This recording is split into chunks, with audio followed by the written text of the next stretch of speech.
rasa lonely, anak dah besar, tak datang melawat pun. Dengan sakit-sakit lagi, tak apalah, sakit simpan sendiri.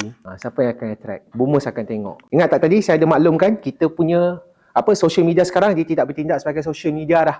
Bukan social platform. Dia adalah content interest based punya consumption punya tempat lah. Jadi boomers dia akan attract lah dengan konten-konten macam ni. Jadi bila kita nak come out dengan sesuatu kempen, okey, kita nak lancarkan kempen tentang kesihatan mental pada bulan ini, bulan depan. Bulan ni je kita dah kena come out dah with this type of content, tajuk, hook dan sebagainya. So ini yang kita kena lay down dekat atas kita punya canvas. Setakat ni faham Ini adalah tentang mental health. Okey. Kalau apa lagi? Topik lain. Pink October. Pink October macam mana? Pink October selalunya audience yang kita nak target siapa? Woman. Umur berapa? Generasi mana?